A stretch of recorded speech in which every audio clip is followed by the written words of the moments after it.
se ha tomado a nivel internacional para conmemorar y honrar la palabra de Dios. Y creo que hoy quiero que podamos honrar al Señor a través de esa palabra que nos ha dado. Nuestra querida amada pastora Marta, como ya todos saben, está ahora de viaje, está descansando un poco, algo que es muy importante para todos nosotros, tomar siempre un espacio de tiempo para recrear nuestras vidas en el Señor primeramente y visitar a la familia y muchas cosas que a veces no hacemos por tantos asuntos que hay en tanto eclesiásticos como laborales. Pero doy gracias al Señor por la vida de la pastora Marta y su esposo José Benjamín, que nos acompaña hoy acá, y también por ustedes que están presentes. Y les pido al Señor que hoy sus oídos, sus sentidos puedan estar atentos a lo que el Señor tiene para nuestras vidas. Como ya sabemos, estamos en el mes de la Biblia y hoy vamos a estar hablando de un tema referente a ese mes de la Biblia, pero en cuanto a las cualidades de la palabra de Dios. Y quiero pedirles que me acompañen, sin más preámbulo, a la epístola a los Hebreos. Vamos a estar buscando en nuestras Biblias, en la epístola a los Hebreos capítulo 4. Y ahí vamos a estar considerando dos versículos de la Sagrada Escritura, que son el versículo 12 hasta el 13. Y con la ayuda del Espíritu Santo vamos a estar honrando su palabra, que ella sea exhortando, edificando y consolando nuestras vidas. ¿Cuántos creen que su palabra puede hacer eso? Amén. Amén. Y vamos a estar leyéndola en el nombre de Jesús. Voy a tomar la RB60 para así tener una armonía en la lectura. Como ya saben, yo uso con mucha frecuencia la Biblia textual, cuarta edición.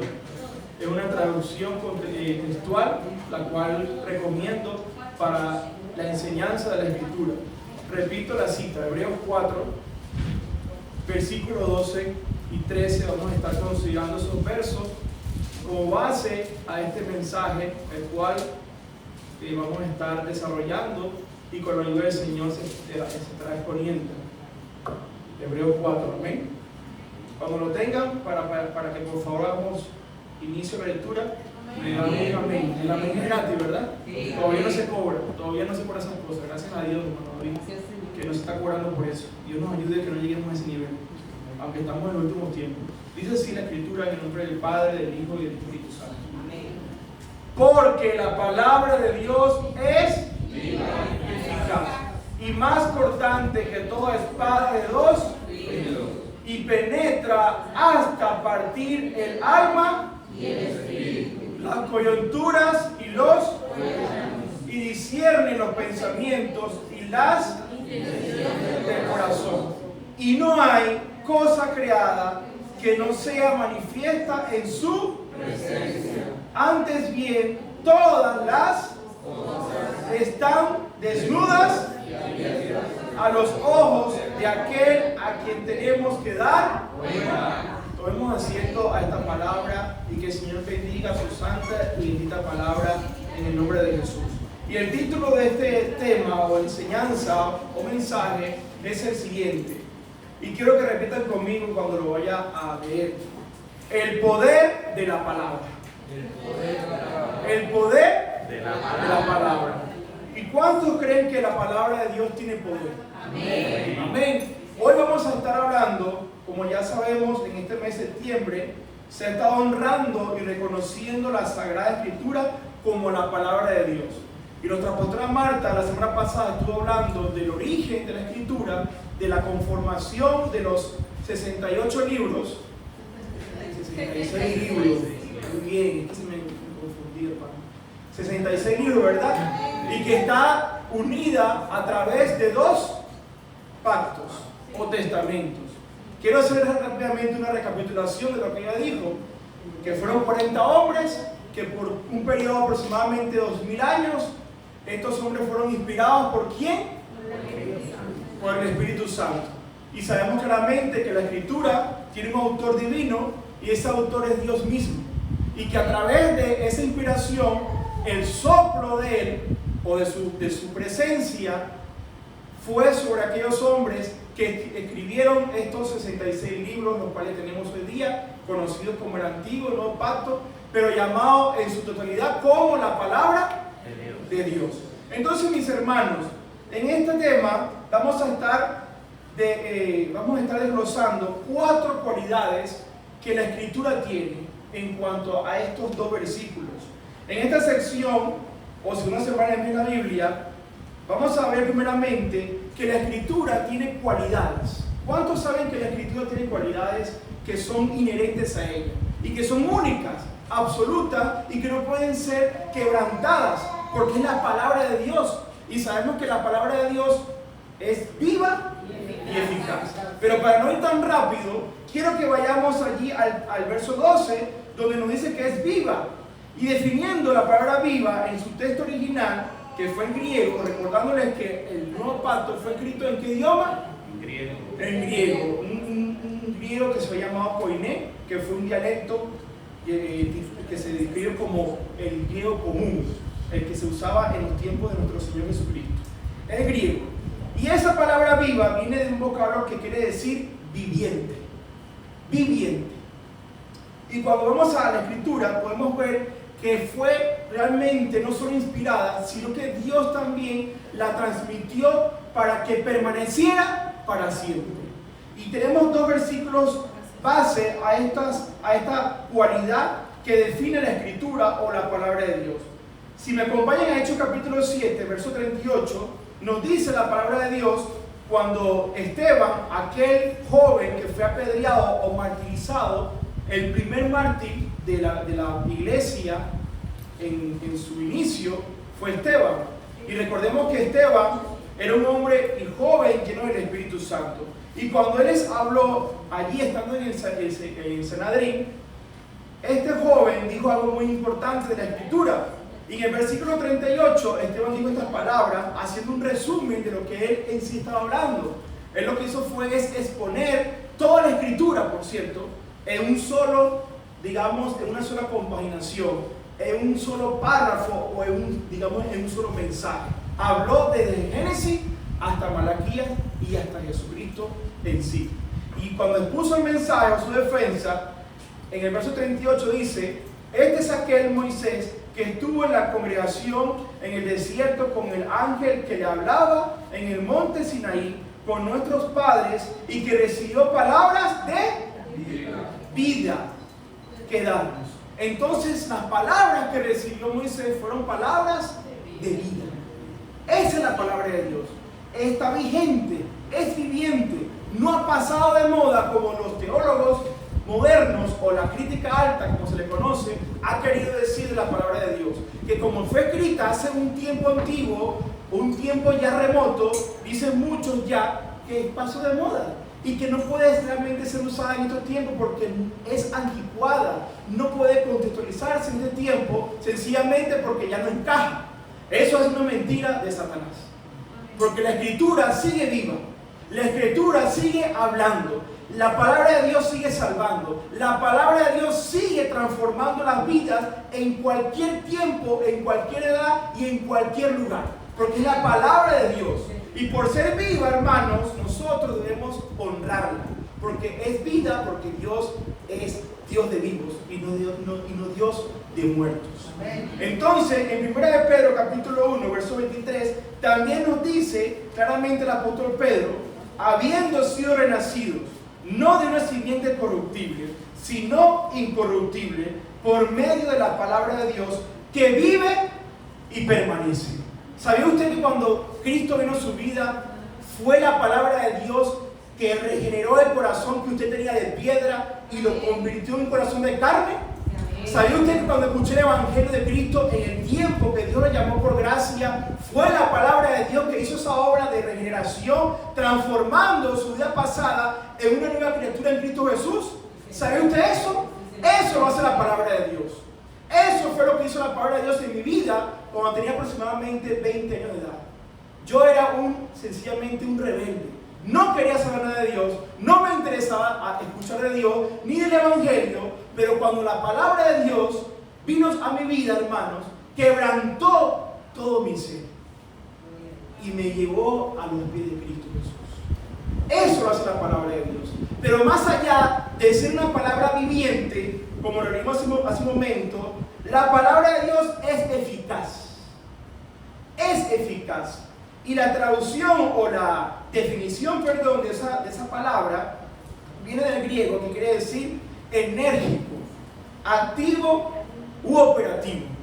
Y si vamos a Efesios capítulo 1, versículo 11, podemos ver que el apóstol Pablo, hablándole a esa comunidad, sencillamente el apóstol hace una referencia de que Dios opera en todos los tiempos y sigue así haciendo su voluntad a través de cualquier oposición y obstáculos. En Efesios 1:11 dice la Escritura claramente, en Efesios 1:11, en él asimismo tuvimos herencia, habiendo sido predestinados conforme al propósito del que hace según el designio de su voluntad. Entonces, mis hermanos, claramente el texto nos enseña literalmente que Él está obrando o está energizando todas las cosas. ¿Qué quiere decir esto, mis amados hermanos? Es que aunque usted no vea la acción de Dios quizás de manera visible, Dios en su soberanía está obrando en su vida. Aunque usted no crea que Dios no está en el asunto de lo que usted ha orado cada día y expuesto en su presencia, Dios escucha sus oraciones y está haciendo su voluntad. Aunque usted no crea que Dios no está haciendo nada, Él está haciendo. Él se está moviendo a su favor. Porque Él conoce todas las cosas, hermano. Y Él tiene el control de todas las cosas. Y a veces decimos, Dios, yo oro para que tomes el control. Pues déjeme decirle que Dios ya tiene el control de su vida. Y Dios no lo ha perdido, amado hermano. Porque Él actúa cada día conforme a su designio eterno. Él no se detiene, hermano. Porque su palabra es viva y eficaz. Y cuando Él da una palabra, su palabra es de cumplimiento eterno. No es algo que a Él se le ocurre hacer, es que Él ya lo decretó, porque está en su palabra. Y los cielos y la tierra pasarán, mas su palabra no pasará.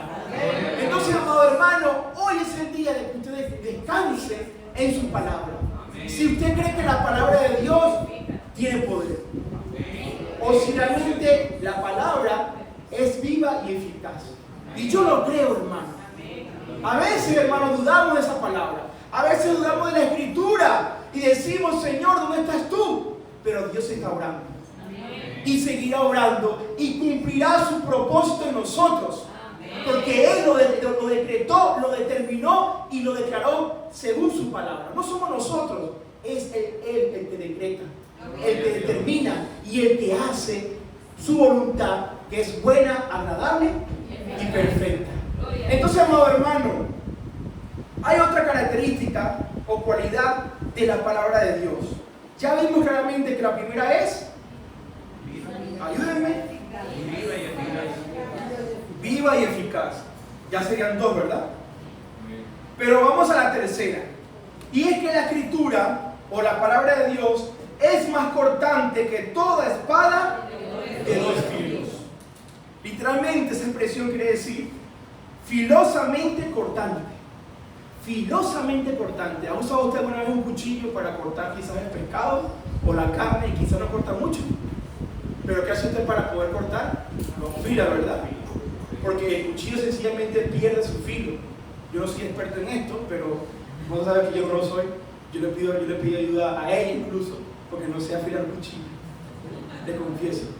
Pero eso lo hacemos con los cuchillos que son para nuestros usos personales o caseros. Pero la palabra de Dios no necesita ser afilada. ¿Sabes por qué? Porque ella tiene su propio filo. Ella corta y seguirá cortando. Y seguirá haciendo lo que debe hacer.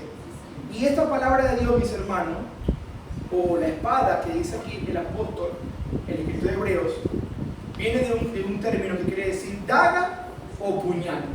Y es la misma daga que el apóstol Pablo habló a la iglesia que estaba en Efesios capítulo 6, versículo 17. Recordemos aquella armadura, ¿verdad? Que son 6 piezas. Son 6 partes de esa armadura. Y una de ellas es la daga o la espada. No es una espada enorme, es una Es un puñal que usaban, por cierto. Esa es la daga que usaban los soldados romanos para la guerra, algo pequeño, era un combate cuerpo a cuerpo. A eso se refiere el apóstol allí o el escritor a Hebreos. Pero más allá de ese puñal o esa daga o espada, como se traduce en la RB60, algunos teólogos han dicho que esta espada de dos filos se refiere a los dos pactos de la Escritura, al antiguo y al nuevo pacto. ¿Podría ser? Es probable. Sin embargo, vemos claramente que la palabra también, como es una espada de dos filos, ¿qué hace esa palabra o qué hace esa espada o ese puñal de dos filos? Dice la Escritura que ella penetra, divide el alma y el espíritu y hasta las coyunturas y los tuétanos. Ella penetra, hermano, en lo que usted y yo no podemos hacer. Quizás yo pueda tener una apariencia de bondad o de servicio o hasta de humildad. Eso lo puede ver usted de una manera superficial en mi vida o yo hacia ustedes. Sin embargo, hay uno que no solamente ve lo exterior, sino ve lo interior del corazón. Escudriña lo más profundo de nuestro ser y sabe realmente cómo y quiénes somos nosotros. Y eso lo hace la palabra de Dios.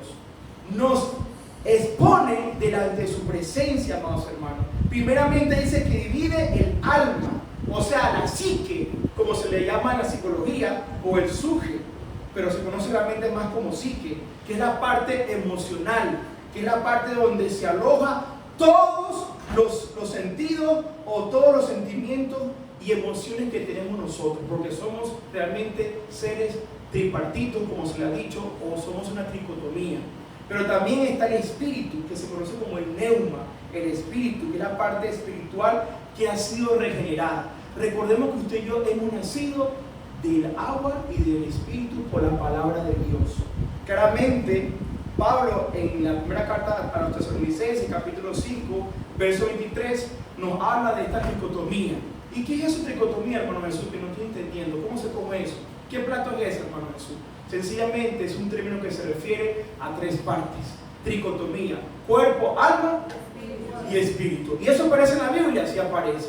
Primera Tesalonicenses 5:23 dice el apóstol Pablo: y el mismo Dios de la paz os santifique por completo. Por completo. Y vuestro espíritu y alma y el cuerpo guarde íntegro e irreprensiblemente en la venida de nuestro Señor Jesucristo. Esa obra la está haciendo el Señor en su vida. Esa obra de santificación la hace cada día Dios en su vida. Usted quizás no lo ve. Usted quizás se siente cada día más lejos, o se siente más indigno, o incluso hasta inmundo. Pero ¿sabes qué? La buena obra que Dios ha empezado en su vida, Dios la va a perfeccionar hasta el final, aleluya. Hasta el final, hermano. Dios no es como los políticos que dejan las cosas a medias, que dice: hoy haré este edificio, pero se queda por la mitad. Eso no es el Dios que yo sirvo. El Dios el cual yo sirvo y servimos nosotros es un Dios que termina lo que empieza, hermano. Ese es el Dios de la Biblia, el Dios que cumple lo que promete, el Dios que hace según su voluntad. Y a usted quizá no mirará, sea su esposo, su esposa o aún sus hijos en el Señor, pero yo le diré algo: el Señor tiene control. Amén. Porque sus oraciones no llegan y se quedan en el techo o son vacías. Sus oraciones penetran, hermano. Y aún en la potestad de los aires que quieren a veces estorbar nuestras oraciones, el Señor dice: quítense del medio porque mi hijo o mi hija está orando. Y yo estoy con mis oídos prestos a esa oración. Así que quítense del medio, en otras palabras, porque estoy escuchando a mis hijos orando a mi nombre. Porque todo el que invoque el nombre del Señor será salvo, hermano. Es una promesa de su palabra, hermano. Entonces, mis hermanos, no solamente penetra o divide el alma y el espíritu, sino que también abre y entra hasta las coyunturas y los tuétanos. ¿Y qué son las coyunturas, hermano Jesús? Sencillamente son las articulaciones del cuerpo, llamado por la ciencia el trabazón movible de un hueso con otro. Aquí hay una articulación, aquí otra y aquí otra, aquí también hay otra más, y también el tobillo. Esa división, unión de los huesos, es lo que se conoce como las coyunturas. Pero ¿qué son los tuétanos? querido hermano.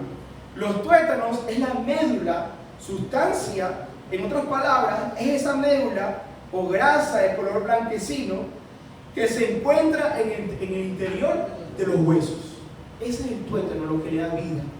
Y eso es lo que hace la palabra de Dios.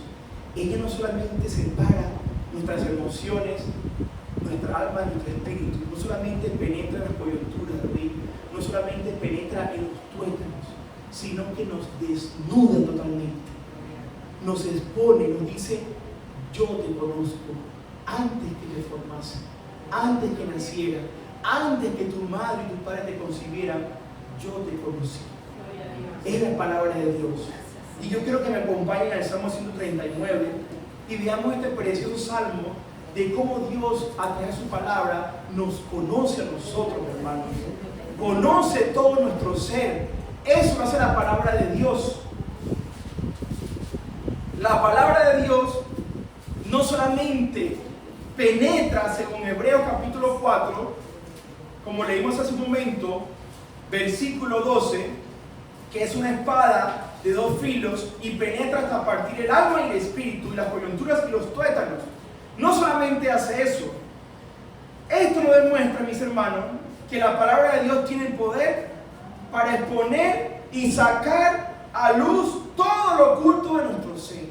Y el Salmo 139 es precioso. ¿Sabes por qué? Porque habla de lo que se conoce como la Trinidad de Dios, pero también habla de la omnisciencia, habla de la omnipresencia y de la omnipotencia de Dios. Y allí, desde el versículo 1 en adelante, quiero que lo leamos juntos, si usted quiere acompañarme a esta palabra hermosa en el Salmo 139, cuando dice David, y lo voy a leer: oh Jehová, tú me has examinado y conocido, aleluya. Tú me has conocido, tú has conocido mi sentarme y mi levantarme. Has entendido desde lejos mis pensamientos. Has escudriñado mi andar y mi reposo. Y todos mis caminos te son conocidos. Pues aún no está la palabra en mi lengua. Y aquí, oh Jehová, tú la sabes toda. Detrás y delante me rodeaste, y sobre mí pusiste tu mano. Tal conocimiento es demasiado maravilloso para mí. Alto es, no lo puedo comprender. Y luego hace una pregunta preciosa: ¿a dónde me iré de tu espíritu? ¿Y a dónde huiré de tu presencia? Si subiera a los cielos, allí estás tú. Y si en el Seol hiciera mi estrado, he aquí, allí tú estás. Si tomare las alas del alba y habitare en el extremo del mar, aleluya, aún allí me guiará tu mano y me asirá tu diestra. Si dijere, ciertamente las tinieblas me cubrirán. Aún la noche resplandecerá alrededor de mí. Aún las tinieblas no encubren de ti, y la noche resplandece como el día. Lo mismo te son las tinieblas que la luz, porque tú formaste mis entrañas. Tú, escuchen esto, me hiciste en el vientre de mi madre, aleluya. O sea, hermano, mientras usted estaba siendo concebido por su padre, ¿saben quién estaba presente allí en ese momento? Dios. Gloria a Dios. Antes de la concepción de su vida, hermano, de ese cigoto que luego se convirtió en embrión, Dios estaba presente allí, formándote a ti. Cada miembro de tu cuerpo, cada parte, Dios las tenía preparadas para hacer en ti una obra preciosa, para que cuando naciera no fuese cualquier persona, sino un hijo e hija de Dios. O sea que Dios tenía todo preparado. No eres un producto de sorpresa o casualidad, como dicen muchos padres. No eres un acto de que me equivoqué. No es así, hermano. Si naciste es porque Dios lo quiso. Amén. Y si estás aquí presente es porque Dios lo ha permitido, hermano. Amén. Dios te ha creado para el avance de su gloria, para que glorifique su bendito nombre, para que conozcas su palabra y para que la honres y vivas para ella, hermano. No fuiste creado, como dice el Big Bang o como dice Charles Darwin, a través del mono, del amor. No eres eso. Eres un hijo de Dios. Eres creación, aleluya. Eres, aleluya, sacerdocio santo, aleluya. Nación escogida de Dios. Pueblo adquirido del Calvario para que anuncies las virtudes de aquel que te llamó. Eso eres tú, hermano. Y eso es lo que hace la palabra de Dios. Lo que declara el Creador, el cual es bendito por los siglos de los siglos. Alabado sea su nombre. Y dice después: te alabaré, porque formidables, maravillosas son tus obras. Estoy maravillado, dijo David, y mi alma lo sabe muy bien. ¿Lo sabe su alma en este día? Sí, Señor. Mi alma lo sabe, hermano. Y mi alma lo glorifica día a día. Mi alma lo adora cada día, hermano. Mi alma no se cansará de glorificar esta palabra. Mi alma no se cansará de servirle. Porque mi alma estaba en el pozo cenagoso. Estaba hundida en el pecado. Estaba perdida en delitos y pecado. Estaba en la condenación eterna. Pero Dios en su misericordia me salvó por su gracia. Me sacó de la cárcel, hermano. Y me dio libertad en Cristo Jesús. Por esa razón somos libres, hermanos. Hay libertad en Cristo Jesús, querido hermano. Los hijos de Dios son libres, no son esclavos. Eran esclavos, pero ahora son libres en Jesús. Y dice después: no fue encubierto de ti mi cuerpo, bien que en oculto fui formado y entretejido en lo más profundo de la tierra. Y por último se dice: mi embrión vieron tus ojos. Qué precioso. Y en tu libro estaban escritas todas aquellas cosas que fueron luego formadas, sin faltar una de ellas. Dios ha escrito una historia para cada uno en esta hora. Usted no es casualidad. Dios ha trazado un propósito para su vida, querido hermano, querida hermana. Dios trazó ya una historia para que usted pueda vivirla, y para que usted pueda creerla, y para que usted pueda experimentar lo que Él ya dijo de usted, de su familia, de sus hijos, de su esposo, de su esposa, y de todo lo que usted va a hacer en esta tierra. Usted no es un producto de casualidad. Usted ha sido llamado con propósito. Amén. Con propósito, hermano. Pero usted debe creer. Lo leyó en la mañana nuestra hermana Francia.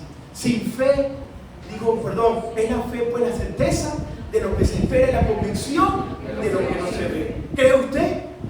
¿Cree usted? Entonces usted debe creer en esta hora, hermanos. Y última cualidad que tiene la Escritura, según Hebreos capítulo 4, el versículo 12 y 13 dice que es capaz de discernir los pensamientos y las intenciones del corazón. No hay cosa creada o criatura escondida en su presencia. Así es. Antes bien, todas las cosas están desnudas y expuestas a los ojos de aquel a quien tenemos que dar cuenta. Y esta es la parte quizás dura, pero es necesaria decirla, porque la Escritura no solamente salva, no solamente restaura, no solamente transforma, no solamente hace cosas maravillosas, también condena, también trae juicio, también trae, hermano, condenación eterna. ¿Sabes por qué?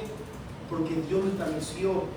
Y quiero que veamos lo que dice el escritor, y quiero detenerme rápidamente acá, porque hay una palabra allí que leímos que es discernir. La leímos hace un momento, que dice: y no hay cosa creada que no sea manifiesta. Dice: y discierne los pensamientos y las intenciones del corazón. Yo me detengo ahí un momento, porque quiero que usted vea esta palabra que es discernir. Y si usted busca esa palabra en su original, es un adjetivo que quiere decir crítica, pero deriva de un sustantivo que quiere decir juez. ¿Me entiende lo que quiere decir? Crítica, críticos en el griego. Pero la derivación de esa palabra quiere decir juez. En otras palabras, querido hermano, vendrá un día donde el Señor traerá juicio a la humanidad. Pero ¿a quiénes va a traer juicio el Señor? Jesús lo dijo en Juan capítulo 12. Vayamos a Juan 12, versículo 46. Jesús habló de esto, hermano, porque ciertamente Jesús vino a salvar el mundo y no a condenarlo. Pero Jesús también dejó allí algo como advertencia para los oyentes, no solamente de su tiempo, sino también de todas las edades. Y en Juan capítulo 12, versículo 46, quiero que veamos que así como la palabra salva, también condena. Así como la palabra regenera, también, hermano, quebranta a los incrédulos y a los que no quieren escuchar el Evangelio. Juan 12:46, nuestro Señor Jesús dijo estas palabras, y quiero que me acompañen allí donde Jesús dijo, literalmente, yo, la luz, he venido al mundo, para que todo aquel que cree en mí no permanezca en tinieblas. Al que oye mis palabras y no las guarda, yo no le juzgo. Hasta allí estamos muy bien, ¿verdad? Allí todo parece bonito. Yo también me siento bien allí, pero cuando usted sigue leyendo el texto, dice, porque no he venido a juzgar el mundo, sino a salvar al mundo. Pero luego dice, el que me rechaza y no recibe mis palabras, tiene quien le juzgue. ¿Y quién le va a juzgar? Dios. La palabra que he hablado, ella le juzgará en el día postrero. Es una realidad, hermano. Ese día llegará. Ese día llegará.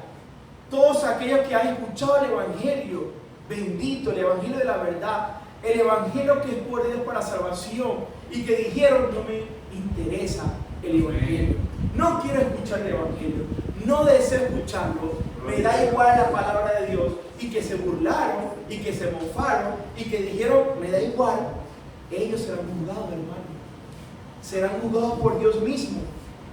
No van a quedar impunes sus acciones, hermano. Los incrédulos pasarán a un estado de condenación, querido hermano. Pero más allá de esto, también hay una realidad.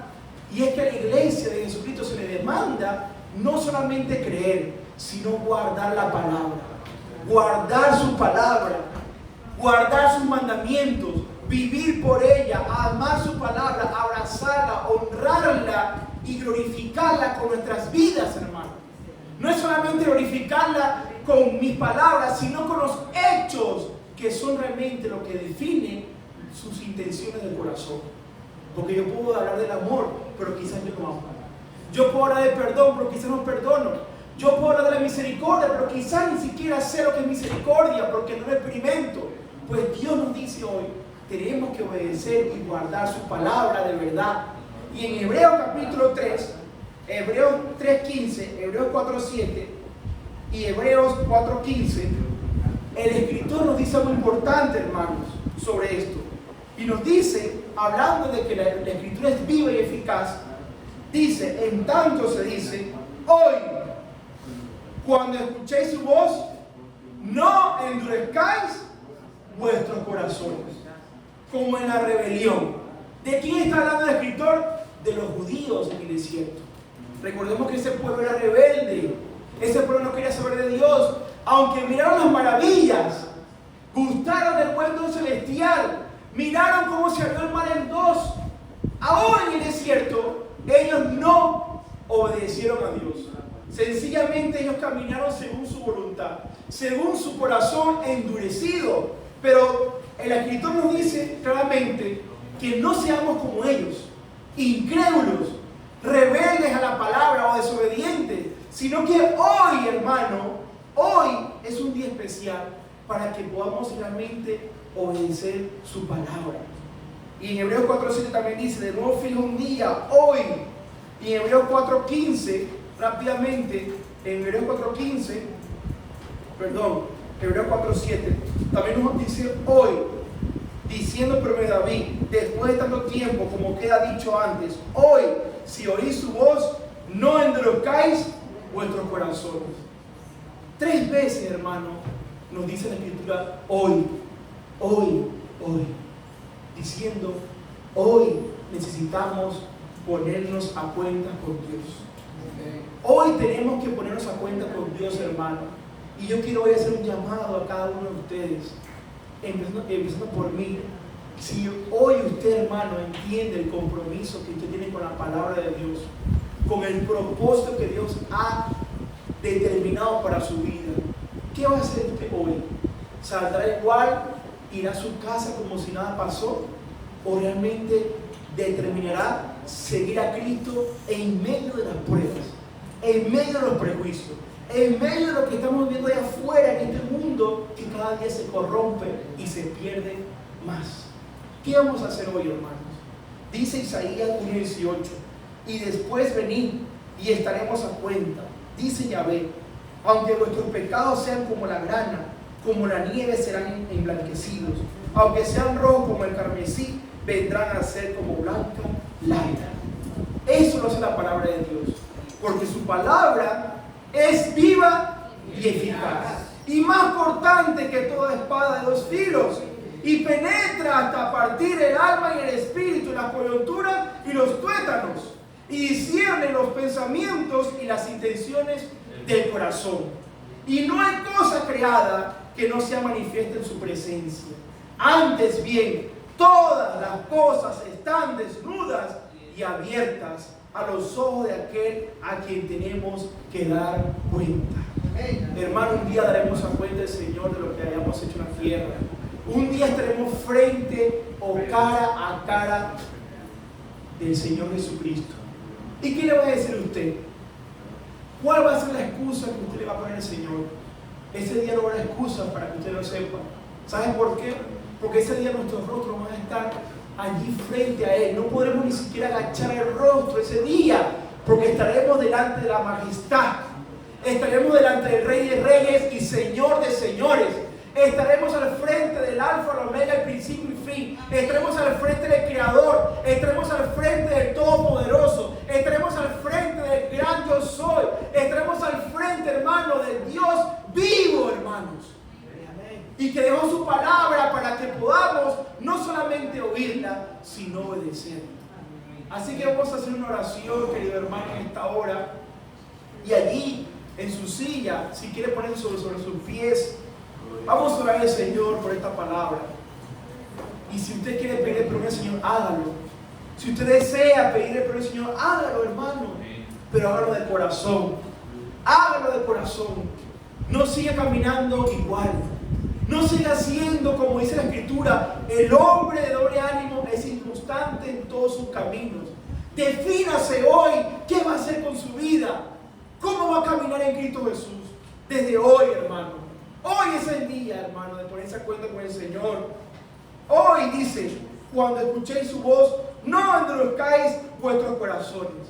No endurezcamos, hermano, nuestra mente o corazón. Seamos sensibles a su palabra y reconozcamos que muchas veces no queremos escucharla ni obedecerla. Que queremos caminar como nos da la gana. Alabado sea el nombre del Señor. Padre, te damos las gracias en esta hora. Hoy se ha predicado tu palabra. Hoy, Señor, hemos hablado de ella. Hemos, Señor, conocido que tu palabra es viva y eficaz. Pero no solamente eso, Señor, sino que ella puede y tiene el poder para penetrar y dividir nuestro espíritu y alma y entrar aún en las coyunturas y tuétanos de cada uno de nosotros. Por esta causa hoy, Señor, yo oro por tu palabra. Hoy te doy la gloria a ti, papá. Hoy honro tu palabra. Hoy la glorifico, Señor. Y hoy te pido por ella. Hoy ruego, Señor, por aquellos que están en dos aguas. Hoy ruego por aquellos que aún dudan de tu palabra.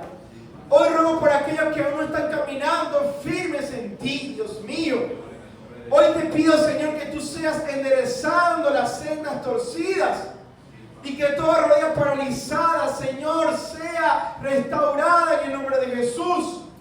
Mira aquellos que están luchando, Señor, con muchas cosas, debilidades, pero aún no han entregado, Señor, aleluya, esas cosas, papá.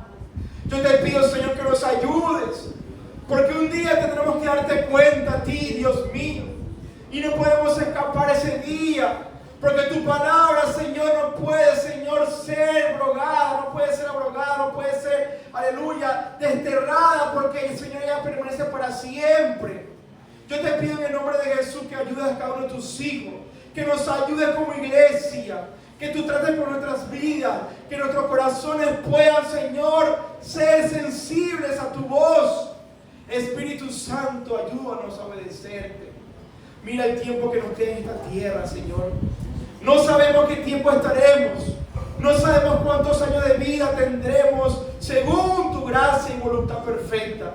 Pero yo te pido hoy, Señor, que cada día, que cada semana, que cada mes y cada año podamos servirte en amor, en santidad, en justicia, Señor, en obediencia a tu palabra.